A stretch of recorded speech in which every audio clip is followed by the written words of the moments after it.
three stages are called listen, express.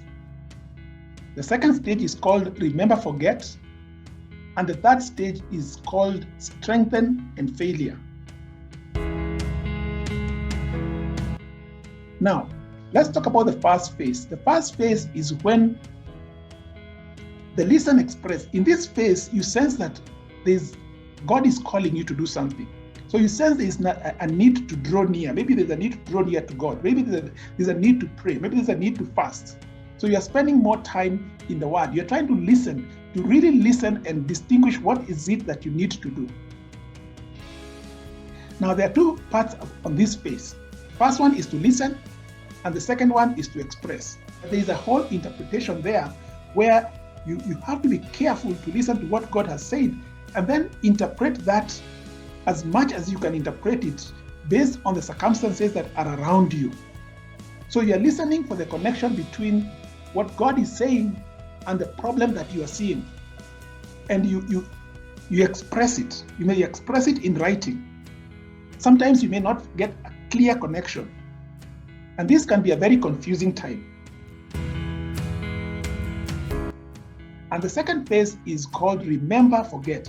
And this is where many people, when God has spoken to you about something, because you have not really been rigorous in hearing what He's saying, you then forget and it just disappears. Now, I said in the second stage, some things fade away, especially if nothing dramatic happens. So sometimes God calls you, so there's something dramatic like the burning bush, but sometimes it's not dramatic. Sometimes it's just an idea that it's there and it just keeps bugging you and nothing dramatic happens.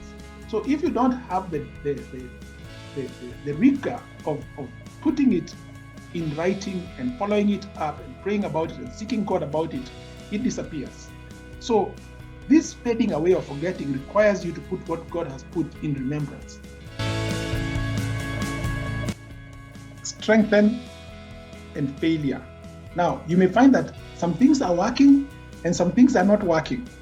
Okay. Now, when we fail, you're like, did I hear God right?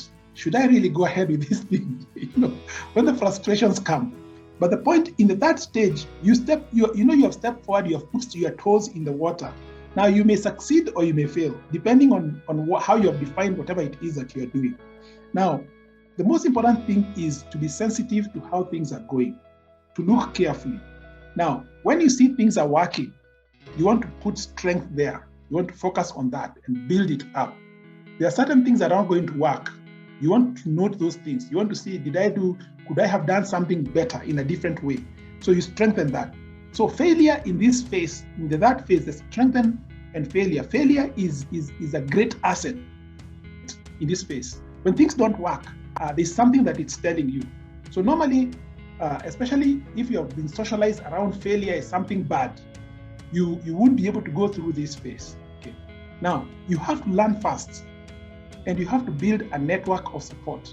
You have to find people who encourage you and support you. So building a network of support is very, very important. And it's a time of recalibrating, changing things. This doesn't work, you change it and you keep moving ahead. The most important thing is that you need to keep moving ahead.